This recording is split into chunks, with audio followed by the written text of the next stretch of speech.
حضرت امام بخاری رحمۃ اللہ علیہ، امام علی مدینی اور امام مسلم رحمۃ اللہ علیہ کے موقف کے متعلق صحیح بخاری کی افضلیت کے حوالے سے جو حافظ رحمۃ اللہ علیہ نے بات کہی ہے کہ پہلی بات تو اتصال سند کی ہے، اور اتصال سند جس قدر نمایاں ہے کہ اس میں صحیح بخاری میں وہ صحیح مسلم میں نہیں، کیونکہ دونوں بزرگوں کا اصولی اختلاف اتصال کے حوالے میں۔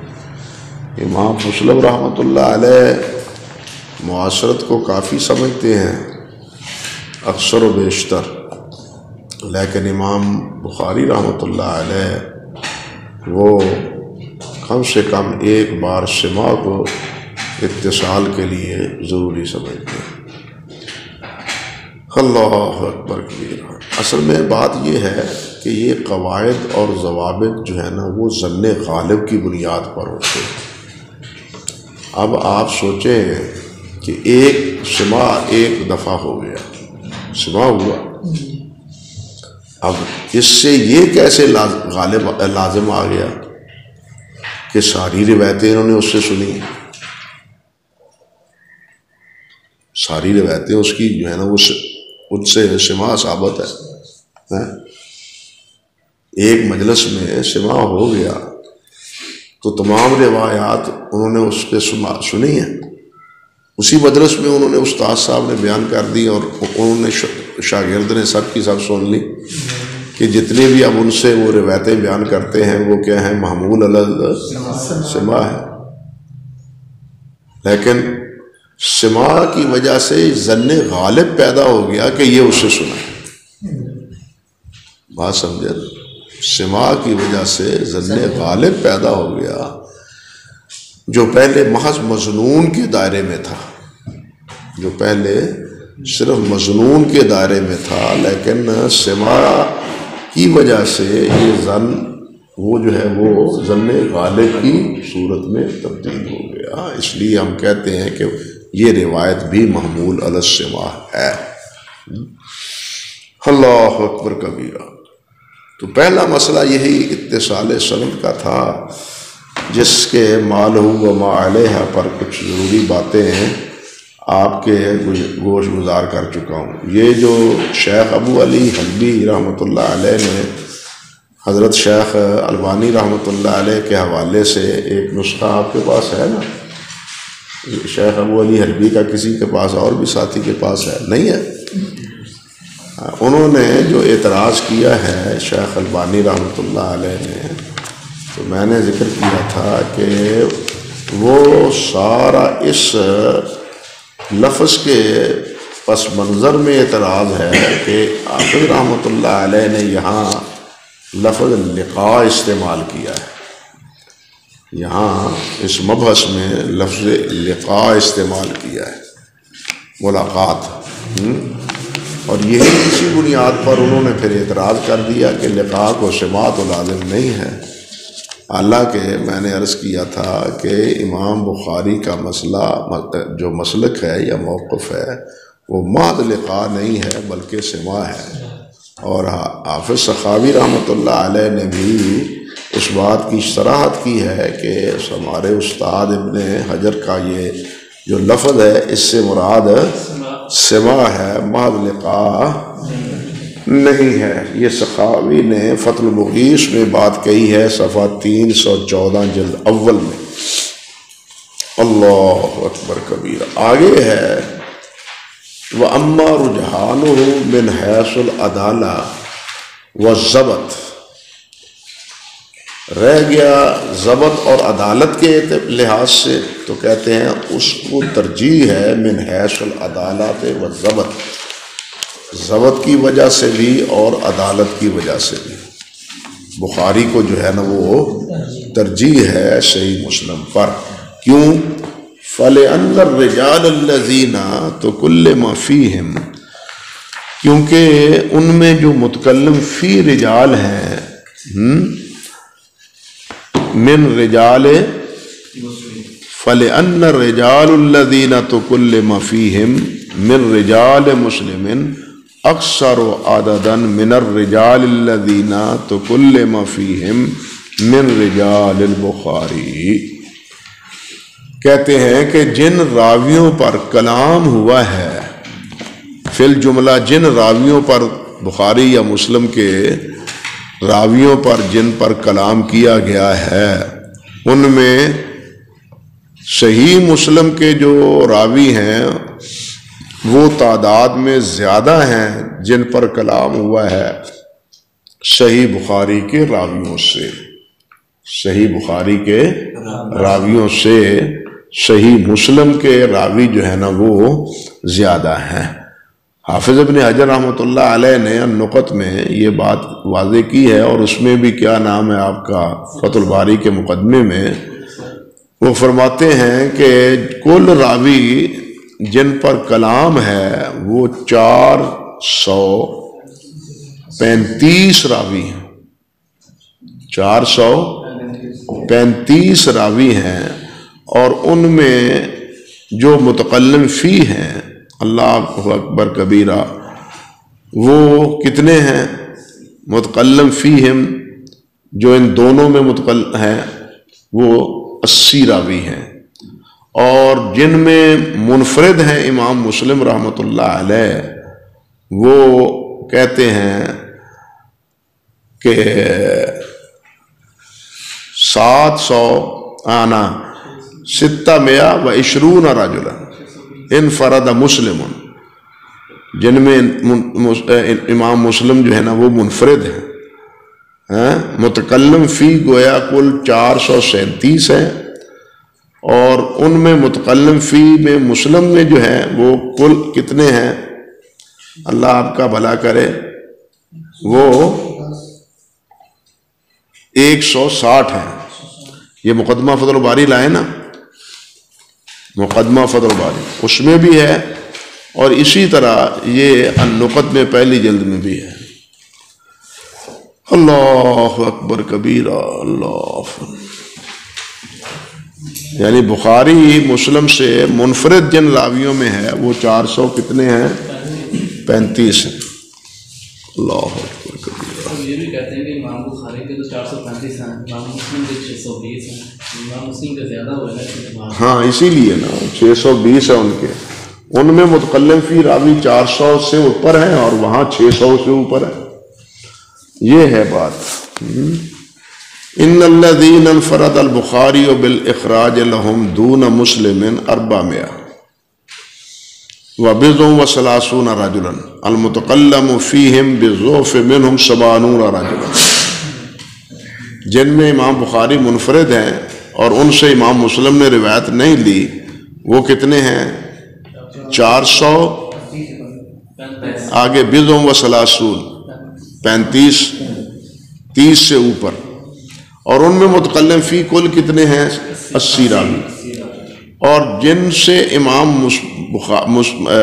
مسلم منفرد ہیں والذین انفرد مسلم بالاخراج لهم دون البخاری 620 رجلا، وہ 620 ہیں، اور ان میں المتکلم فیہم بالضعف منہم 160 160۔ تو اب بحیثیت مجموعی جن میں کلام زیادہ ہے وہ کس کتاب کی روایت میں کتاب میں ہے؟ وہ صحیح مسلم۔ گویا کہنا چاہیے کہ صحیح مسلم میں ڈبل، صحیح مسلم میں صحیح بخاری سے کیا ہے؟ دگنے، ڈبل راوی ہیں جن پر کلام ہے۔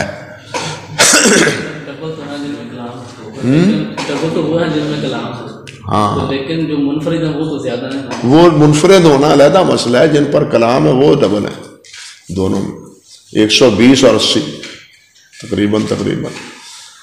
تو یہ اللہ آپ کا بھلا کرے کہ رجحان بخاری کا جو ہے نا وہ زیادہ ہے، یعنی مسلم کا کہ راوی جو ہے نا وہ متکلم فی زیادہ ہیں، کس میں؟ نسبتاً صحیح بخاری کے راویوں کے۔ کہتے ہیں ما ان البخاری، اب دوسری بات کرتے ہیں ساتھ اس کے باوجود، اس کے ساتھ ساتھ ان البخاری علم یقصر من اخراج حدیثہم، کہ امام بخاری نے ان متکلم فی راویوں سے اکثر روایتیں نہیں لی، بس چند روایتیں لی ہیں، زیادہ ان سے روایتیں امام بخاری نے نہیں لی۔ بل غالبہم من شیوخہ الذین اخذ عنہم ومارس حدیثہم، بلکہ ان میں سے غالب وہ ہیں جو امام بخاری کے شیوخ ہیں، جو امام بخاری رحمۃ اللہ علیہ کے اساتذہ ہیں۔ اور ظاہر بات ہے کہ اساتذہ کی روایات کو پرکھنے میں جتنی آسانی اور جتنی مہارت ہو سکتی ہے وہ بعد کے راویوں کے حوالے سے نہیں ہو سکتی، اگرچہ وہ بھی یعنی ان پہلے راویوں کے بارے میں بھی ان ائمہ کرام رحمہم اللہ کو پوری کامل دسترس حاصل تھی، لیکن بادی النظر میں سب سے زیادہ آسان صورت وہ کن راویوں کے بارے میں ہے؟ اساتذہ کے راویوں کے بارے میں، جو اساتذہ ہیں وہ راوی جو شیوخ شمار ہوتے ہیں۔ تو یہ جن میں کلام ہے ان میں سے اکثر وہ ہیں جن کو امام بخاری کے اساتذہ ہونے کا شرف حاصل ہے۔ یہ بات حافظ ابن حجر رحمۃ اللہ علیہ نے فرمائی تو ہے من وجہ، ٹھیک ہے اساتذہ بھی اس میں شامل ہیں، لیکن جب ہم فتح الباری کا یہ مقدمہ دیکھتے ہیں اور ان میں متکلم فی راویوں کے بارے میں ان کے تجزیے اور تحلیل اور تبصرے، تو ان میں یہ بات مشکل سے ہی ثابت ہوتی ہے کہ اکثر راوی ان کے شیوخ، اکثر راوی ان کے شیوخ نہیں، بلکہ اکثر راوی شیوخ کے علاوہ اوپر کی سند میں۔ اللہ بعض ایسے ہیں کہ جو ان کے شیخ ہیں جن میں کلام ہوا ہے، اس میں کوئی شک نہیں، لیکن ان کو اکثر قرار دینا یہ بہرحال محل نظر ہے۔ اگر آپ اس پر دراسہ کریں یا اس کا تجزیہ تحلیل کریں تو جناب ان راویوں کا آپ تقابل کر سکتے ہیں، خود حافظ ہی بتلا دیتے ہیں کہ یہ ان کے شیخ ہیں یا نہیں ہے شیخ، ان سے ہی آپ کو پتہ چل جائے گا۔ مثال کے طور پر یہ لائے نا،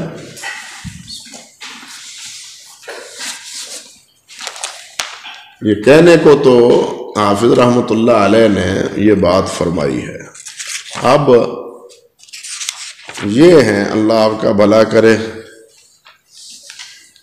اللہ اکبر کبیرہ، اللہ اکبر۔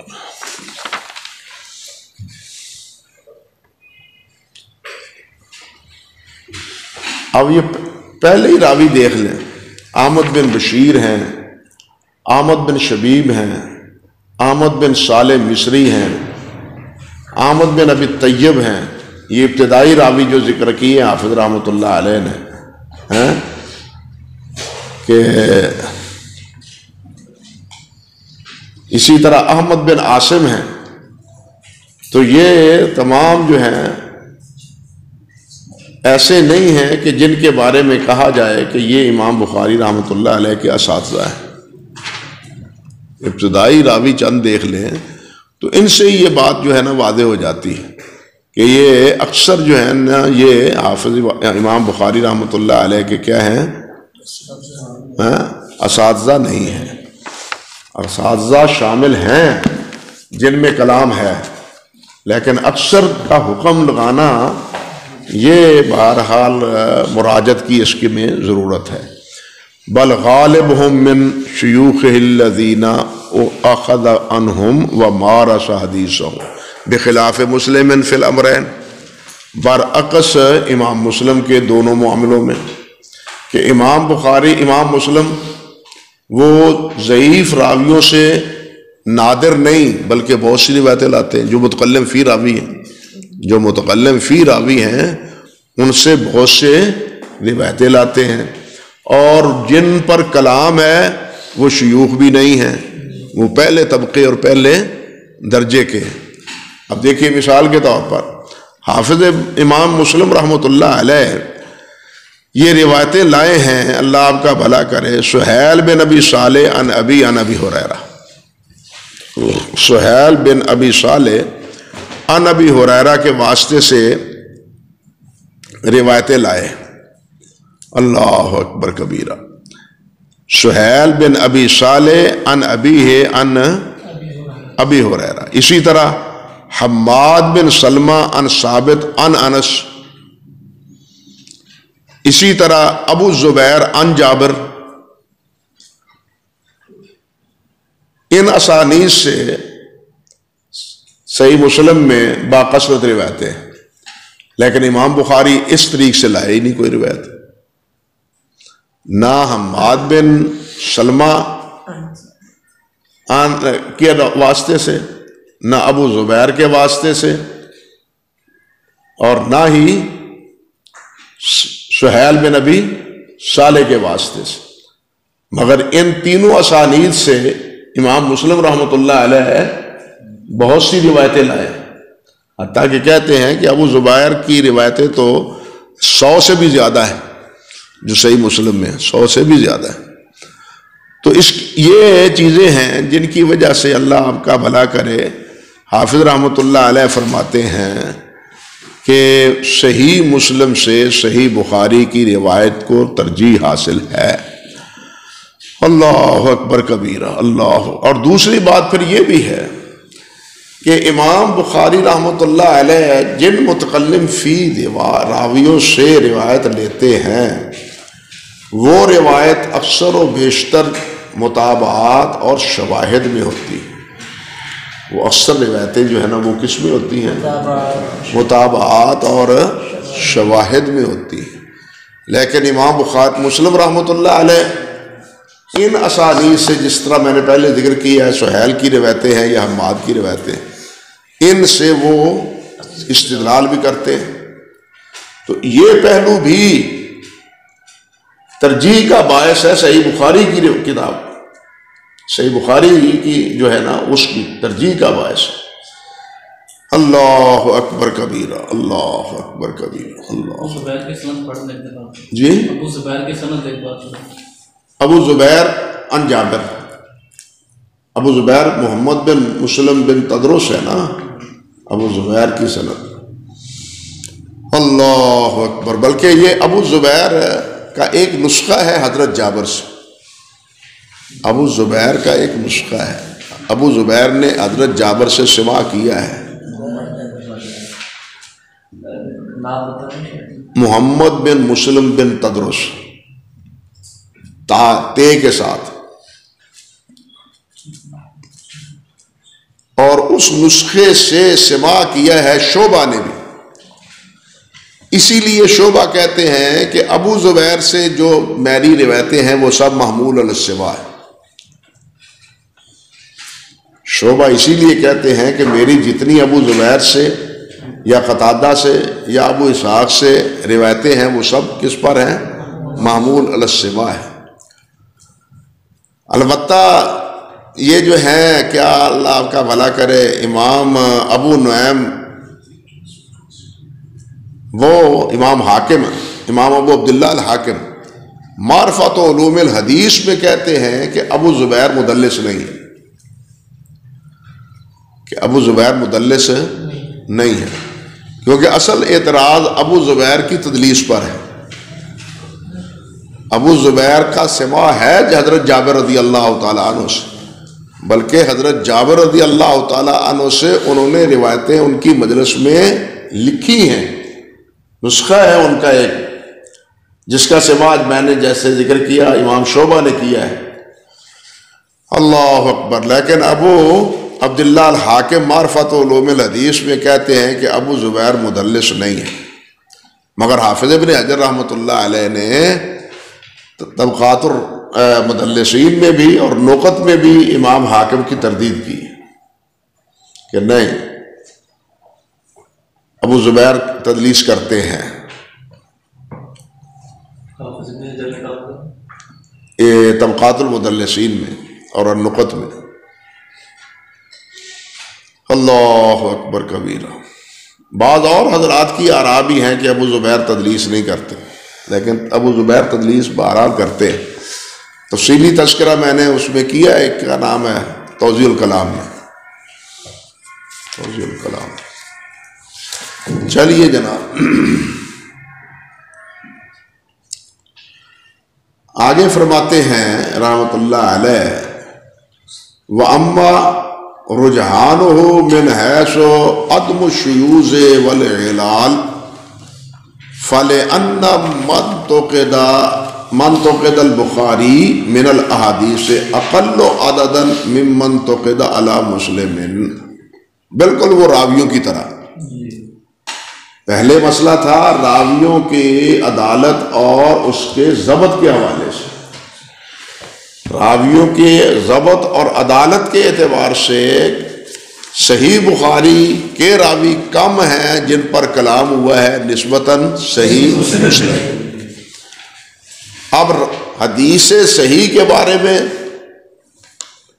ایک اتصال سند ہے، راوی کی عدالت اور ضبط ہے، اور پھر دو نفی ہیں، کیا؟ شاذ اور منکر نہ. کہتے ہیں اب جو روایتیں جن پر اعتراض ہے علت کے اعتبار سے، یعنی جس میں کوئی علت نہ ہو، اور وہ علت شاذ کی بھی ہے منکر کی بھی ہے، سمجھے نا؟ تو جن پر اعتراض ہوا ہے، جن متون پر، جن احادیث پر، حافظ کہتے ہیں کہ صحیح بخاری کی روایت میں یا ان کی کتاب میں یا صحیح بخاری میں ان کی تعداد کم ہے نسبتاً صحیح مسلم. یعنی راویوں کے اعتبار سے بھی صحیح مسلم میں کلام راویوں پر زیادہ ہے، اور علت کے اعتبار سے بھی صحیح مسلم میں کلام زیادہ ہے. یہی بات یہاں فرما رہے ہیں. وَأَمَّا رُجْحَانُهُ مِنْ حَيْثُ عَدْمُ الشُّذُوذِ وَالْإِعْلَالِ فَلِأَنَّ، یہ اس لیے کہ من تقد البخاری، کہ جن پر نقد کیا گیا ہے بخاری پر، من الاحادیث سے، احادیث میں سے، اقل عددا ممن تقد علی مسلم، وہ تعداد میں کم ہے نسبتاً اس کے جن پر اعتراض ہوا ہے، تنقید ہوئی ہے مسلم پر. اللہ اکبر کبیرہ. کہتے ہیں کہ صحیح کل روایتیں جو ہیں جن پر اعتراض ہوا ہے ان میں کہتے ہیں کہ وہ ہیں 210 روایتیں، اور ان میں بخاری میں جو کی ہے 78 روایتیں، جبکہ مسلم میں 110 روایتیں. تو یہ بھی ایک تقسیم ہے. آگے فرماتے ہیں ھذا ما اتفاق العلماء علی ان البخاری کان اجل من مسلم فی العلوم واعرف بصناعت الحدیث منہ. یہ چوتھی وجہ ہے. جس کے ساتھ ساتھ ایک اور سبب ہے، وہ یہ کہ علماء کا اتفاق ہے کہ بخاری وہ اجل ہے مسلم سے، بڑے جلیل القدر ہیں مسلم سے، امام مسلم سے، فی العلوم، تمام علوم میں، وعارف بصناعت الحدیث منہ، اور امام مسلم سے صناعت حدیث کے انواع و اقسام جتنے ہیں نا، ان کو امام مسلم سے زیادہ جاننے والے ہیں. حتیٰ کہ آپ دیکھیں شاہ ولی اللہ رحمۃ اللہ علیہ نے، اللہ اکبر کبیرہ، تو یہاں تک کہہ دیا ہے کہ صحیح مسلم تو دراصل تخریج ہے، مستخرج ہے صحیح بخاری پر. صحیح مسلم کیا ہے؟ وہ مستخرج ہے اس پر، صحیح بخاری پر. شاہ ولی اللہ نے یہاں تک کہہ دی.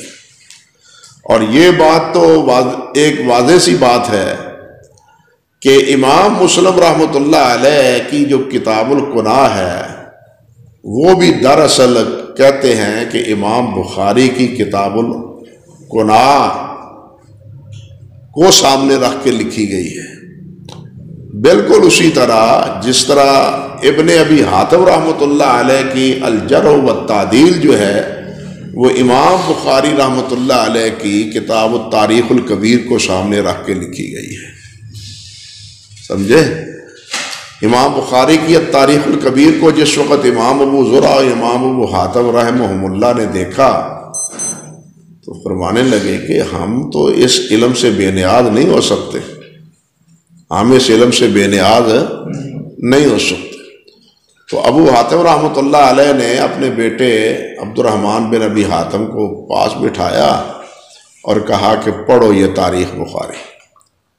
تو انہوں نے قرات شروع کی، اس پر جو اگر محاکمہ تھا تب یا اس میں کوئی اضافہ تھا تب وہ ساتھ ساتھ لکھاتے گئے، وہ ساتھ ساتھ لکھاتے گئے۔ بلکہ اب محدث کا مجھے نام یاد نہیں، جب یہ کام ہو رہا تھا تو اتفاقاً وہ اس مجلس میں چلے گئے، وہ اتفاقاً اس مجلس میں چلے گئے اور جا کے کیا کہتے ہیں، تم نے یہ کیا ناٹک رچا رکھا ہے، ہاں؟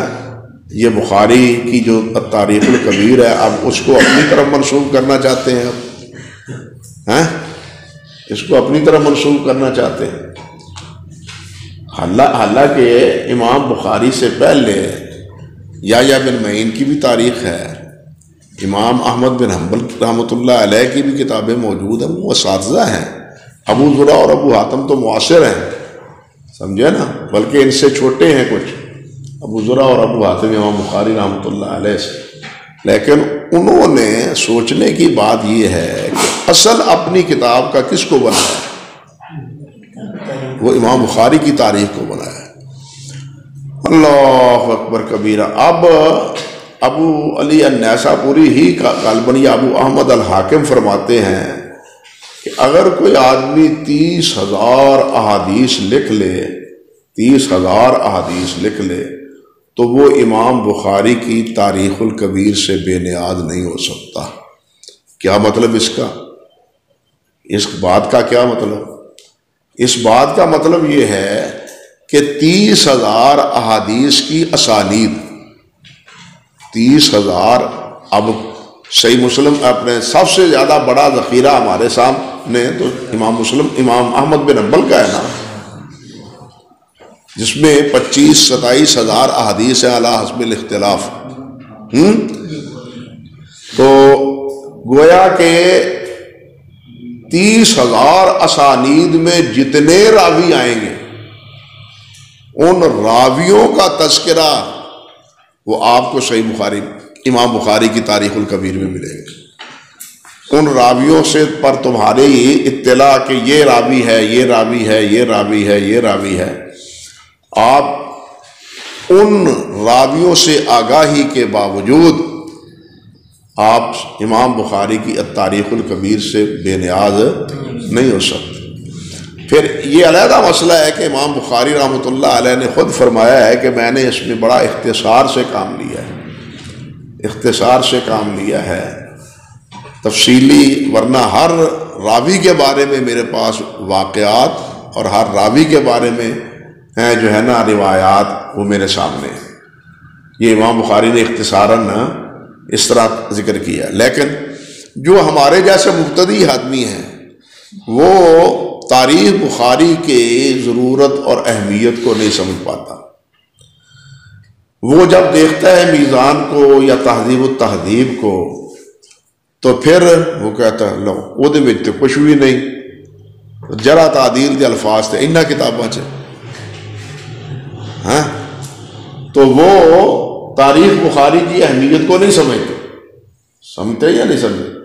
بلکہ میرے ایک دوست تھے، کیا نام لوں، ان کے پاس تاریخ بخاری تھی تو وہ اسی وجہ سے فروخت کرنا چاہتے تھے کہ میں فروخت کرنا چاہتا ہوں، تہذیب لوں گا یا میزان لوں گا، تاریخ بخاری۔ مجھے اس بات کا علم تھا۔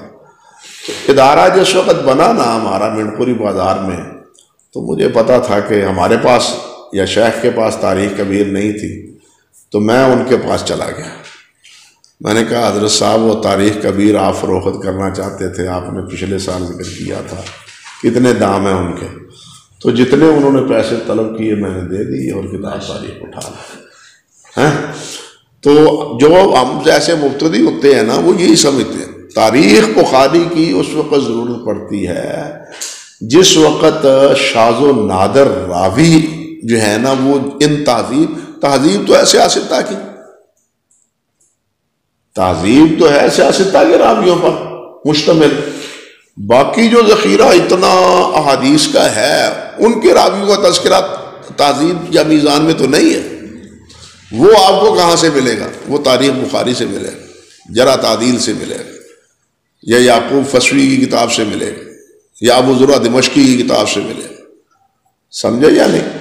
تو یہ چیزیں وہی سمجھ سکتا ہے جو پھر آگے تفصیل میں آ کے ان چیزوں کی سے استفادے کی کوشش کرتا ہے۔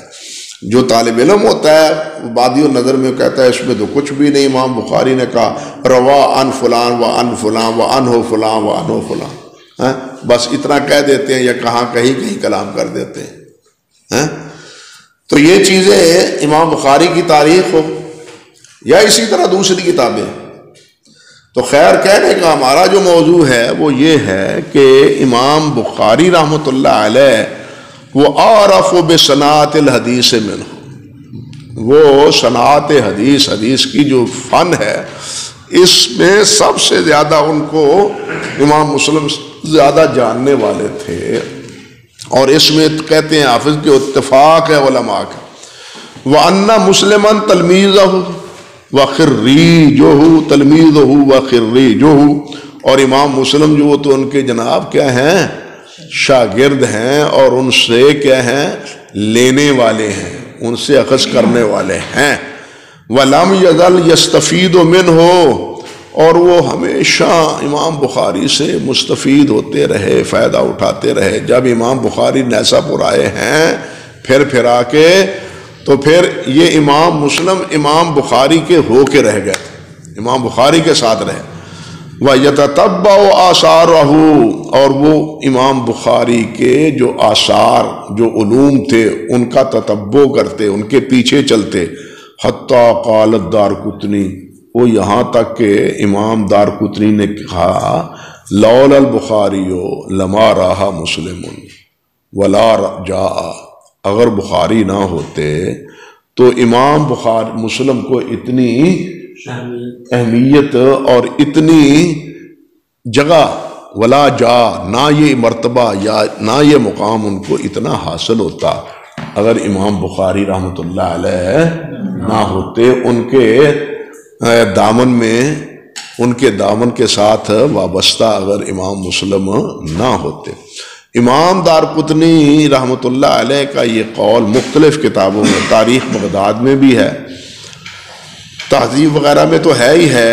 اصل ماخذ جو ہے نا اس بارے میں حافظ خلیلی کی الارشاد میں بھی یہ ہے، اور امام ابو احمد الحاکم کی القناع میں بھی ہے یہی قول۔ ابو احمد الحاکم کی قناع میں ابو بشر عبداللہ بن دیلمی کے ترجمے کے تحت، ہاں جی، ابو بشر عبداللہ بن الدیلمی کے تحت، اور طبقات السبکی میں بھی ہے، طبقات الشافعیہ ہے نا علامہ سبکی رحمۃ اللہ علیہ کی، تو اس میں بھی یہ بات ہے۔ اور یہ بات تنہا امام دارقطنی نے نہیں کہی، بلکہ یہی بات حافظ ابو احمد محمد بن اسحاق الکرابیسی نے بھی کہی ہے۔ محمد بن اسحاق الکرابیسی نے بھی یہی تبصرہ کیا ہے امام بخاری اور امام مسلم کے مابین۔ اللہ اکبر کبیرہ، اللہ اکبر۔ لیکن اب یہاں ایک اور بات ہے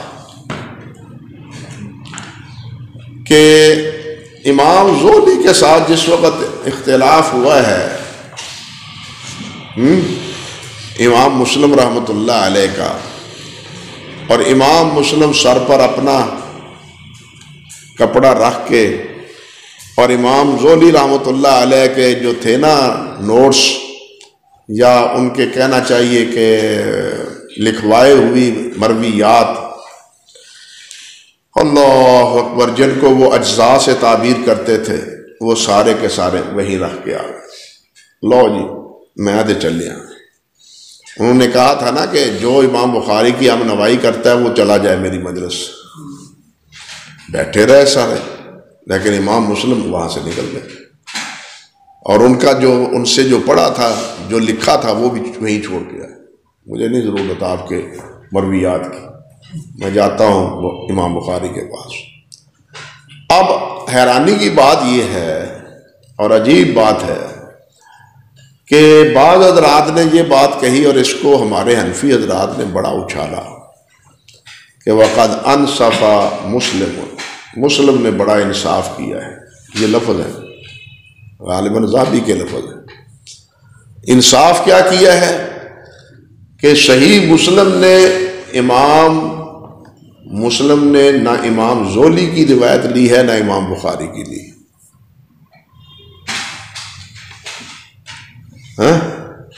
کہ نہ امام مسلم کی روایت لی، امام بخاری کی روایت لی ہے، اور نہ ہی امام، یہ انہوں نے انصاف کیا ہے۔ سوال یہ پیدا ہوتا ہے اللہ اکبر کبیرہ کہ امام بخاری کی سے روایت کیوں نہیں لی امام مسلم نے؟ چلو زوری سے تو اختلاف ہوا، بخاری کے تو ہم نوا اٹھ کے آئے تھے اور ان کے ساتھ رہے، ہم نوا بنے رہے، ان سے روایت کیوں نہیں لی؟ یہ ایک سوال ہے، اور اس چیز کو کوٹ کرتے ہیں ہمارے حنفی حضرات کہ امام مسلم نے پرواہ نہیں کی امام بخاری کی، اور یہ جو حافظ صاحب نے ترجیحات ذکر کی ہیں، ان ترجیحات پر اس قول کو بطور نقد کے پیش کرتے ہیں۔ بات سمجھے بات؟ تو اس کا حل کیا ہے؟ حل اس کا وہی ہے جو حل اس بات کا ہے کہ امام بخاری اور امام مسلم نے امام محمد بن ادریس شافعی سے روایت کیوں نہیں لی؟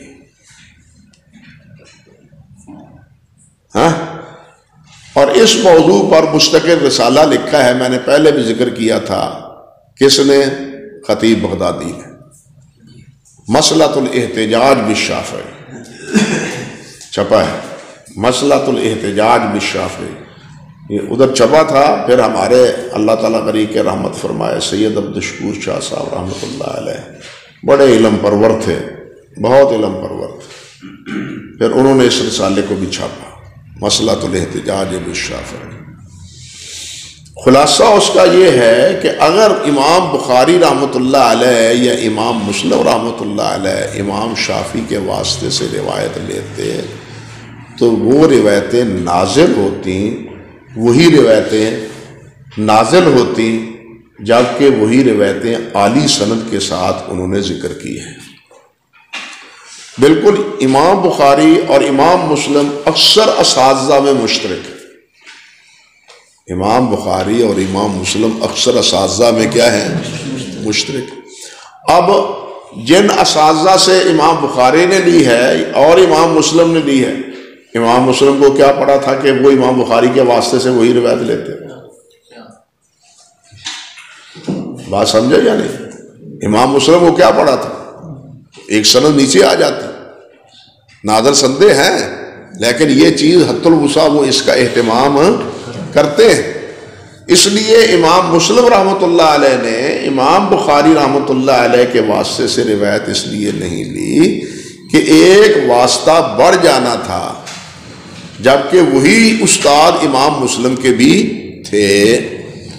اس لیے یہ جو کہا گیا نا ذابی رحمۃ اللہ علیہ نے کہ ذابی اپنے کیا نام ہے امام مسلم نے انصاف کیا، نہ اس سے روایت لی نہ اس سے روایت لی، یہ ذابی کی ایسی ہی بات ہے، باوجود لہو استقراء تام فی نقد الرجال، حافظ کے یہ کہنے کے باوجود یہ بالکل اسی طرح ہے، یہ بالکل اسی طرح ہے جس طرح کہ شاید پہلے میں نے ذکر کیا تھا کہ امام بخاری کے بارے میں ذابی رحمۃ اللہ علیہ نے یہ بھی ایک بات کہہ دی بے پر کی کہ جناب امام بخاری جب امام محمد بن یحییٰ زولی سے روایت لیتے ہیں تو وہ محمد بن یحییٰ نہیں کہتے، محمد بن خالد کہتے ہیں، باپ کی طرف یا دادا کی طرف نسبت کرتے ہیں، پردادا کی طرف نسبت کرتے ہوئے تدلیس کرتے ہیں۔ ان کا نام لیتے ہوئے تدلیس کرتے ہیں. بات سمجھے نا؟ یہ بات انہوں نے کہی، حالانکہ یہ بات بھی غلط ہے.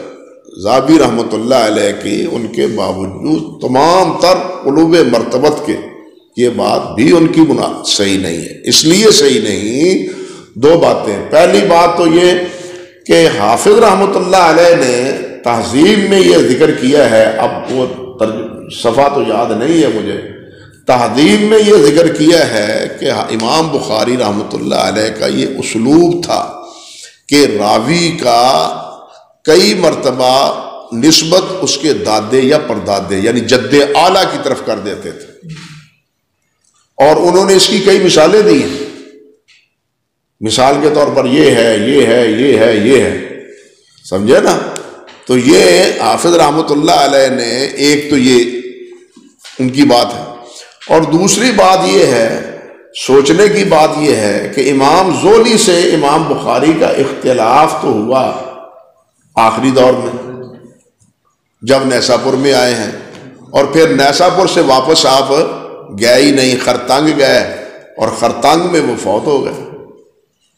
یعنی یہ ان دونوں کے مابین اختلاف اور وفات کے درمیان زیادہ سے زیادہ عرصہ 1.5-2 سال کا ہے. سمجھے بات؟ تو اب سوال یہ پیدا ہوتا ہے کہ اس عرصے میں امام بخاری نے جامع صحیح مرتب کی تھی کہ وہ محمد بن یحییٰ زولی کا نام لیتے ہوئے تدریس کرتے تھے. 90,000 شاگردوں نے کب پڑھ لی؟ 1.5 سال میں پڑھ لی. 90,000 شاگردوں نے جو صحیح بخاری پڑھی، اور صحیح بخاری جس کی افتتاح انہوں نے مکے میں کیا، اور ابواب کہاں لکھے؟ مدینہ طیبہ. وہ اس سے پہلے ہے یا بعد میں ہے؟ سمجھے بات یا نہیں سمجھے؟ تو حافظ ذابی رحمۃ اللہ علیہ کہ اپنے تمام تر علوم مرتبت کے باوجود یہ بات جو انہوں نے کی ہے وہ بھی درست نہیں. لیکن وہ کیا کہتے ہیں، اندھے کو تو 2 آنکھیں چاہیے اور بھوکے کو 2 روٹیاں چاہیے. ہمارے حنفی جو ہیں، جو امام بخاری، جن کو صحیح بخاری اور امام بخاری ایک نظر نہیں بھاتے، آتا ہے بخار ان کو، بخاری نہیں آتی، وہ حافظ ذابی کے اسی قول سے اپنے دل کا غبار ہلکا کرنے کی کوشش کرتے ہیں. جیسے کہ عبدالرشید نعمانی صاحب ہیں، کیا ہے یہ سب کچھ لکھا ہے انہوں نے. ایسے میں یعنی بے پر کی نہیں کہہ رہا، انہوں نے لکھے ہیں یہ ساری باتیں امام بخاری پر رحمۃ اللہ علیہ کے حوالے سے، حافظ ذابی کے حوالے سے. تو خیر یہ باتیں میں نے آپ سے اس کے گوشگزار اسی لیے کی ہیں کہ کبھی موقع مل جاتا ہے پڑھنے کا تو آپ کو کسی پریشانی میں مبتلا ہونے کی زحمت نہ ہو. اللہ تعالیٰ محفوظ رکھے اس قسم کے ان حضرات کی چالوں سے محفوظ رکھے. تو یہ کہتے ہیں امام بخاری رحمۃ اللہ علیہ کے بارے میں امام دارقطنی کہ لولا البخاری لما راہ مسلم ولا جا مسلم، آتے ہی نہ، ان کا یہ مقام بنتا ہی نہ، ان کا یہ درجہ ہوتا ہی نہ اگر یہ امام بخاری رحمۃ اللہ علیہ نہ ہوتے. ہمارے اللہ اکبر کبیرہ مولانا ابو الاشبال، وہ جیسے قوسری صاحب ہے نا، فناف ابی حنیفہ، اور ان کا لقب عرب والوں نے لکھا ہے مجنون ابی حنیفہ، مجنون ابی حنیفہ لکھا ہے انہوں نے. تو ہمارے شیخ ابو الاشبال بھی نا وہ مجنون البخاری تھے. امام بخاری رحمۃ اللہ علیہ پر اور ان کی کتاب پر کوئی اعتراض حرف ان کے لیے ناقابل برداشت ہوتا تھا. وہ فرمایا کرتے تھے امام بخاری او بھائی، یہ ابو زرع ہے، ابو حاتم ہے، دارقطنی ہے، یہ سارے اگر امام بخاری دیکھنے لگے نا تو ان کے سر کی ٹوپی گر جائے، پگڑی گر جائے ان کے سر کی. امام بخاری کا قد اتنا اونچا ہے، علم و فضل میں امام بخاری کا مقام اور مرتبہ اتنا اونچا ہے کہ یہ اگر وہ دیکھنا چاہیں تو ان کی پگڑی گر جائے. اللہ اکبر کبیر. یہ مولانا ابو الاشبال فرمایا کرتے تھے، اور واقعی اسی طرح ہے.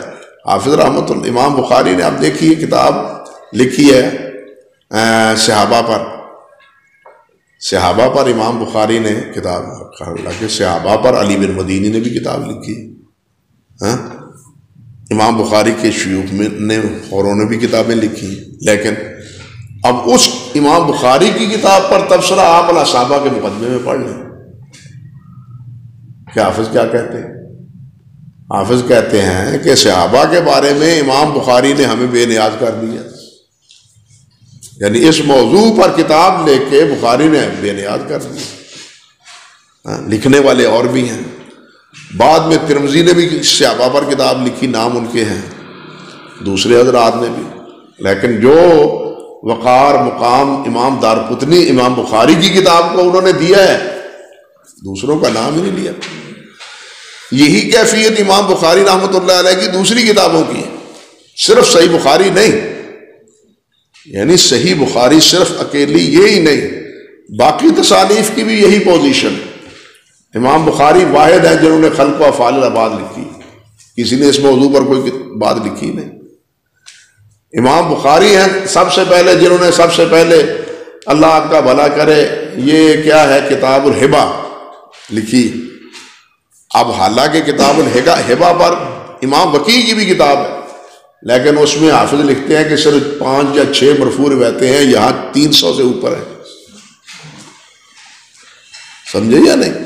تو یہ اللہ تعالیٰ نے امام صاحب رحمۃ اللہ علیہ کو جو مقام جو مرتبہ عطا فرمایا ہے، وہ کسی حاسد کے حسد سے ان کا مرتبہ کم نہیں ہوگا۔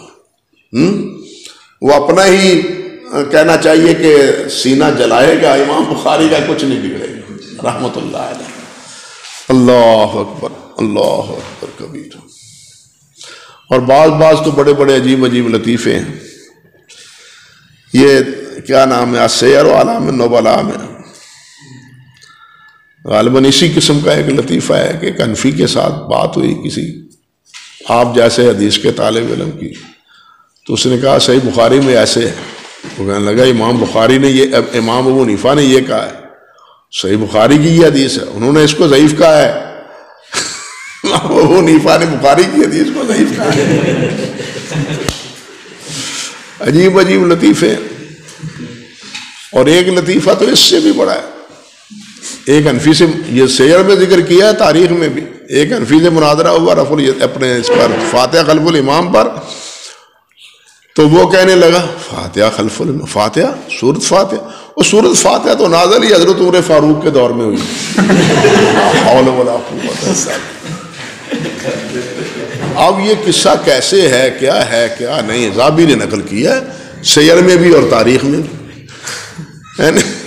یہ سارے اس طرح کے ہیں، یہ خانہ ہما آفتاب است۔ چلیے میرے بھائی، تھوڑا سا اس بارے میں بھی شاید بتا دیں، جو امام اوزاعی اور امام ابو حنیفہ رحمہ اللہ کے درمیان ایک مکالمہ، اور اس میں امام ابو حنیفہ رحمہ اللہ نے فرمایا ہم نہیں، وہ مکالمہ بھی اصل میں شازکونی اس کا راوی ہے، شازکونی راوی ہے اس کا، اور امام بخاری غالباً اسی کے بارے میں کہتے ہیں ما رأیت اقل حیا منہ، اس سے بے حیا میں نے کسی کو نہیں دیکھا۔ شازکونی کے بارے میں، شازکونی محدث تھا، حافظ تھا، تذکرۃ الحفاظ میں ذکر ہے، اور یہ رجال کا بھی وہ بالخصوص تدلیس کے حوالے سے بڑی معلومات تھی۔ امام احمد نے شاگرد اپنے بیٹے عبداللہ سے کہا تھا شازکونی سے جا کے یہ علم سیکھو، لیکن عدالت نہیں تھی، ثبت تھا۔ اسی لیے یہ بات نقطہ یاد رکھیں کہ تذکرۃ الحفاظ میں جتنا حضرات کا تذکرہ ہے وہ لازم نہیں ہے کہ وہ سب ثقہ ہیں۔ تذکرۃ الحفاظ میں نام ہے نا، ذکر کرتا امام ابو حنیفہ کا، زابی نے تذکرۃ الحفاظ میں ذکر کیا، یہ بھی ایک نقطہ ہے، سمجھ گئے؟ لیکن بھائی تذکرۃ الحفاظ میں تو شازکونی کا بھی ذکر ہے، تذکرۃ الحفاظ میں محمد بن صاحب کلبی کا بھی ذکر ہے، تذکرۃ الحفاظ میں تو واقدی کا بھی ذکر ہے۔ بات سمجھے یا نہیں سمجھے؟ تو پہلے تو یہ سمجھنا چاہیے کہ تذکرۃ الحفاظ حافظ راوی کا موضوع کیا ہے، پھر اس کے بعد آ کے کہیں کہ جناب جتنے اس میں راوی ہیں وہ حافظ بھی ہیں اور عادل بھی ہیں، حالانکہ یہ بات غلط ہے۔ اللہ اکبر کبیر۔ چلیے بھائی، ومن سما، ہاں جی وہ لطیفہ سیر والا میں بلا میں، ہاں یہ وہ کیا بلا امام اوزائی والا، جو لطیفہ ہاں یہ بھی سیر میں بھی ہے، سیر میں ہے، فاتحہ وہ بھی سیر والا من و بلا یار۔ یہ ہوں اب ہر چیز تو یاد نہیں ہوتی نا، بتلا دوں گا انشاءاللہ کسی وقت دیکھ کے کس ترجمے میں ہے۔ وَمِن ثَمَّ اے من هَذِهِ الْحَیثیہ، اسی وجہ سے وَهِیَ أَرْجَحِیَّةُ شرط البخاری علی غیرہ، اور وہ کیا ہے؟ صحیح بخاری کی ترجیح ہے کس کو؟ شرط بخاری کو، شرط بخاری کو ترجیح حاصل ہے علی غیرہ، اس کے علاوہ دوسروں پر۔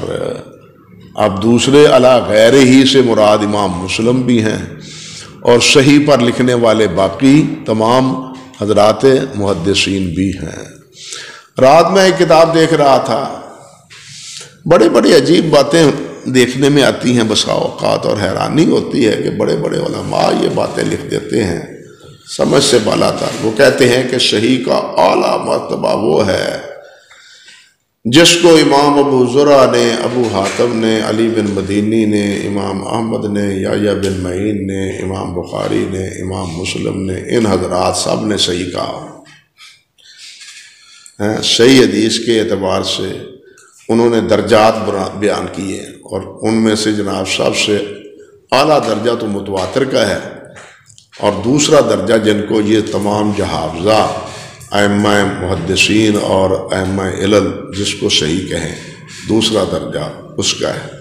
اس کے بعد پھر جو ہے صحیح بخاری صحیحین کا ہے، پھر صحیح بخاری کا ہے، پھر صحیح مسلم کا ہے، پھر آگے جو درجات بیان کرتے ہیں۔ اب کوئی پوچھے اور سوچے، بات تو آپ نے بڑی خوبصورت کہہ دی، مگر کوئی ایسی روایت بھی ہے کہ جن کو ان جہافظہ محدثین نے صحیح کہا ہو اور وہ صحیح بخاری اور مسلم میں نہ ہو؟ سمجھے یا نہیں؟ اور وہ صحیح بخاری اور مسلم میں، جیسے آگے حافظ بھی ایک کہیں گے ایک بات اسی قسم کی، ایک قسم کی بات آگے حافظ بھی کہیں گے، وہاں بات پھر ہم تبصرہ کریں گے انشاءاللہ اللہ نے چاہا۔ تو سوال یہی ہے کہ جس روایت کو وہ بھائی مسلم تو خود کہتے ہیں کہ میں ابو ہریرہ رضی اللہ تعالی عنہ کی روایت کو اس لیے ذکر نہیں کر رہا کہ اس پر ائمہ محدثین کا اتفاق نہیں ہے، صحیح ہے یا نہیں؟ تو پھر اب ان حضرات کی تصحیح کہاں گئی؟ جب امام مسلم یہ کہتے ہیں تو پھر ان کی تصحیح جو ہے، یعنی امام ابو زرع کی، امام احمد کی، امام علی بن مدینی کی، اس کا مطلب ہے تو انہوں نے حدیثوں کو ضعیف کہا اور انہوں نے صحیح بنا دیا، یا انہوں نے صحیح کہا ہے اور انہوں نے اس کو ذکر نہیں کیا۔ بھائی جب ہم کہتے ہیں کہ موطا امام بخاری سے پہلے موطا صحیح تھی، امام شافعی کہتے ہیں نا موطا صحیح، اب سوال یہ پیدا ہوتا ہے کہ موطا کی جتنی مرفوع روایات ہیں کیا کوئی ایسی روایت بھی ہے جو بخاری اور مسلم میں نہیں ہے؟ موطا کی تمام مرفوع روایات وہ بخاری مسلم میں شامل ہیں، جو اصح سند سے مبنی، جو صحیح سندوں سے مبنی ہے، جو منقطعات ہیں، مراسیل ہیں، اقوال ہیں، وہ نہیں، جو مرفوع ہیں۔ سمجھے یا نہیں سمجھے؟ ایک چیز موہوم ہوتی ہے، فرض کر لیا جاتا ہے کہ یہ ہے، یہ فرض ہی کر لیا ہے کہ جناب یہ وہ روایت سب سے صحیح ہے جس کو یہ جہافظہ محدثین 8-10 سب صحیح کہیں۔ بھائی بتلاؤ ہمیں اس کی کوئی مثال بھی دو کہ ان حضرات نے اس حدیث کو صحیح کہا ہے اور وہ بخاری مسلم میں نہیں ہے۔ بات سمجھے یا نہیں سمجھے؟ ہاں، ایک چیز مفروض ہوتی ہے اس پر بنیاد قائم کر لینا، یعنی مفروض چیز ایک فکری طور پر، نظری طور پر وہ ہونا اور بات ہے، لیکن ایک چیز کا وجود ہونا علیحدہ بات ہے۔ بہت سی نظری چیزیں ہیں جن کا وجود نہیں ہے، یہ آگے بات آئے گی، بہت سی نظری باتیں ہیں جن کا وجود نہیں ہے، اس لیے نظریے کے طور پر ایک بات کہہ دینا اس کا نتیجہ یہ نہیں ہے کہ وہ بات درست ہے، جب تک کہ اس کا ایک زمینی حقیقت یا اس کا ایک صحیح انطباق یا اس کی صحیح مثالیں موجود نہ ہو۔ بات سمجھے یا نہیں سمجھے؟ یہ باتیں مشکل ہیں اور بڑے کہنا چاہیے کہ مشکل سے ان نتائج پر پہنچا جاتا ہے، آسان نہیں پہنچا جاتا ہے ان نتائج پر۔ اللہ تعالیٰ معاف فرمایا، اللہ تعالیٰ سمجھ دے۔ چلیے، وَمِن ثَمَّ أَيْ مِنْ هَذِهِ الْحَيْثِيَّةِ وَهِيَ أَرْجَحِيَّةُ شَرْطِ الْبُخَارِيِّ عَلَى غَيْرِهِ قُدِّمَ صَحِيحُ الْبُخَارِي عَلَى غَيْرِهِ مِنَ الْكُتُبِ الْمُصَنَّفَةِ فِي الْحَدِيثِ ثُمَّ صَحِيحُ مُسْلِمٍ لِمُشَارَكَتِهِ لِلْبُخَارِي فِي اتِّفَاقِ الْعُلَمَاءِ عَلَى تَلَقِّي كِتَابِهِ بالقبول ایضاً سوا ما علل، سوائے ان روایتوں کے جن کو معلول قرار دیا گیا ہے، جن پر کسی نے کوئی اعتراض کیا ہے، کیونکہ وہ روایتیں تلقی بالقبول سے خارج ہو گئیں، تلقی بالقبول سے وہ روایتیں خارج ہو گئیں، لیکن اس کا یہ نتیجہ قطعاً نہیں کہ وہ روایتیں ضعیف ہیں۔ بات سمجھیں، تلقی بالقبول ان کو حاصل نہیں۔ کتنی صحیح حدیثیں جن کو تلقی بالقبول حاصل نہیں، بات سمجھے نا؟ دونوں حضرات نے صحیح میں داخل کیا ہے نا، ان کے نزدیک تو صحیح ہے، آپ نہیں مانتے، نہ مانے، آپ کو کوئی علت نظر آتی ہے، ان کے نزدیک یہ علت معلول نہیں، انہیں علت ہونے کا باعث نہیں ہے، وہ اس کو ذکر کرتے ہیں۔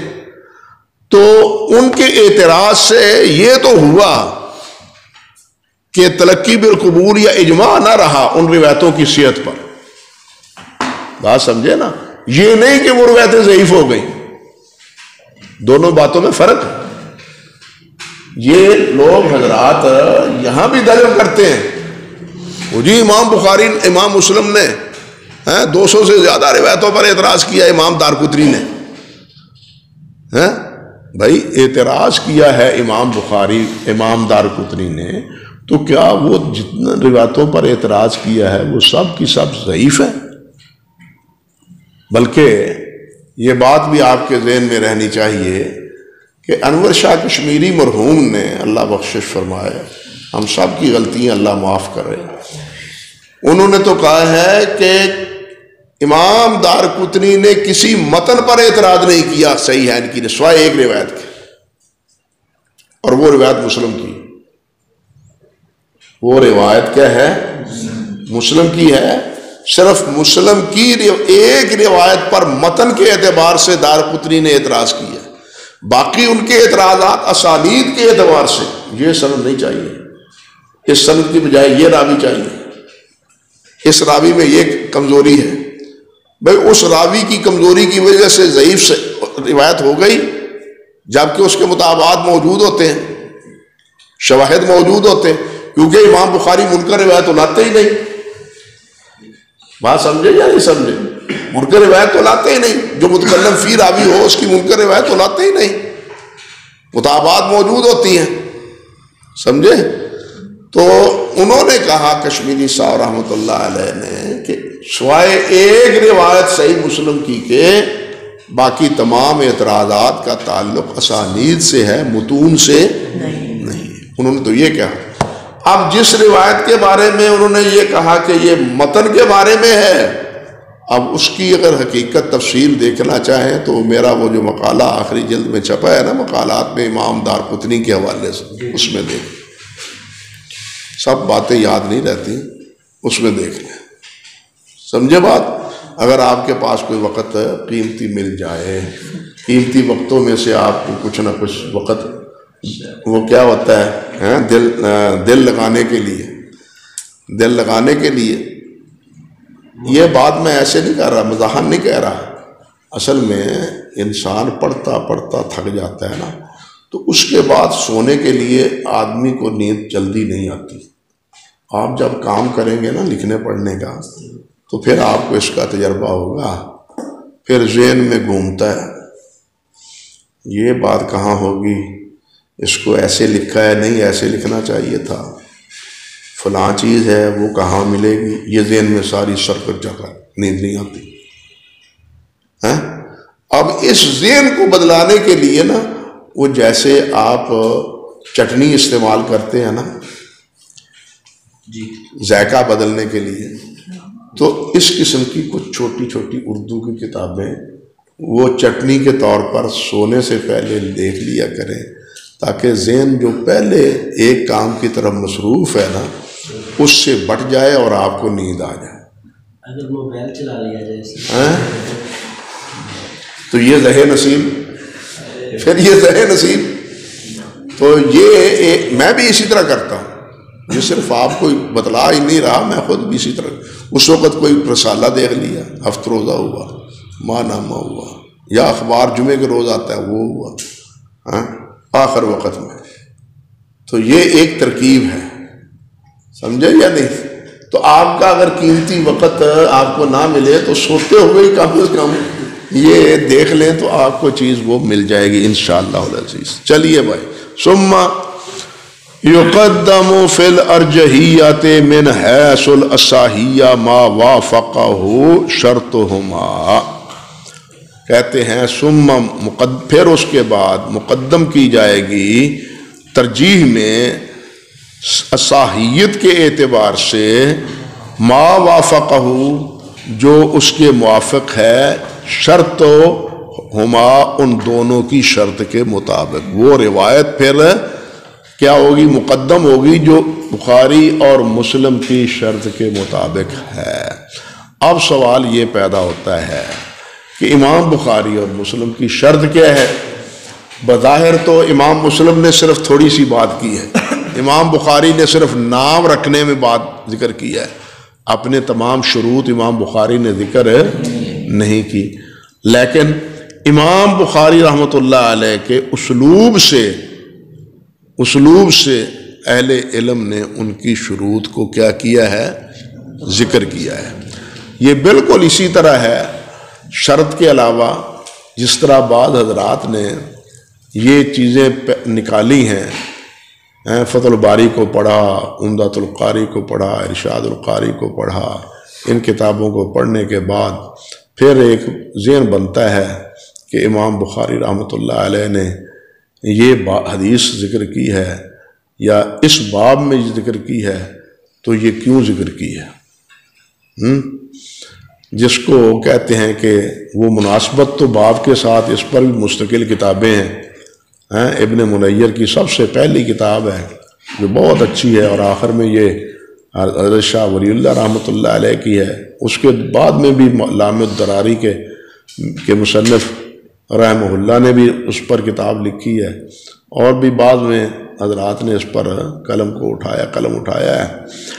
تو کہنے کا مقصد یہ تھا کہ امام بخاری کے احادیث لانے کا بھی ایک اسلوب ہے. وہ اسالیب کون کون سے ہیں؟ امام بخاری کے اسالیب کے تحت احادیث ذکر کرتے ہیں. یہ تو معروف ہے نا، امام بخاری رحمۃ اللہ علیہ وہ حدیث کی تقطیع کرتے ہیں. حدیث کی کیا کرتے ہیں؟ تقطیع کرتے ہیں. یہ تو معروف اسلوب ہے، حتیٰ کہ پہلی حدیث ہی اس کی تقطیع کی ہے. اللہ کے مسند حمیدی میں یہ روایت جو ہے نا وہ پورے متن سے ہے. مسند حمیدی میں یہ روایت پورے متن سے ہے. بعد میں بھی کتاب العلم میں امام بخاری نے امام مالک سے روایت کی ہے تو پورے متن سے ذکر کی ہے. لیکن پہلی روایت جو ہے نا وہ کیا کی ہے؟ پورے متن سے ذکر ہے نہیں کی. یہ کیوں ایسا کیا؟